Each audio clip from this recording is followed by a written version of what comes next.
Die vervalle lughawens wag steeds op herstel. Ja, Augusto, hier fokus ons spesifiek op Katima Mulilo se lughawe. Jy kan na 'n foto sien, Spotlighting Namibia het dit op sosiale media gedeel. Wat sommer so met wat is sellotape, Cleveland reggemaak is en Philip Joseph wat nou navraag gedoen het by die lughawens maatskappy Dan Kamate die woordvoerder en hy sê die opknap van lughawens oral oor die land en nou veral in streke is deel van die ontwikkelingsdoelplanne nou. Ja. En dan raak my so opgewonde Augusto.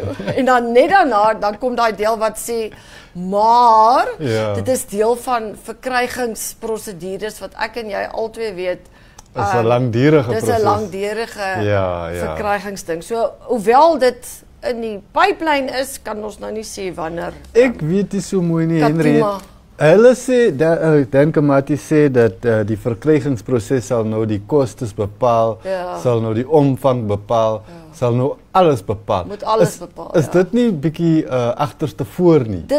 Jy moet mos eers die geld kry en dan moet jy besluit, okay, ek kan 'n aanloopbaan 'n meter opgradeer. Ja, ek weet dit is of besluit jy nie eers wat jy wil doen nie. Presies. Ek soek 'n nuwe gebou. Okay, wat sal dit my kos? Dan ons vir Dan. Weet jy en wat die ander ding wat vir my pla, ons fokus nou op Katima. Maar Katima, Augusto, ons land, ons het ek weet nie of jy al in die noorde was, Katima daar nie. Dit is die mooiste deel van die land. Daar's 'n oorgrenspark, Kaza, al daai goeders. So, dit is nou jou eerste indruk wat mense kry van Namibië. Daar's die plek op die stoele, geroeste stoele om te sit nie. So mense sou dink jy begin daar. Ja, beslis. Maar nou wil ons eers 'n nuwe lugredder opstel. Tog. Kom ons los maar daai storie vir eers.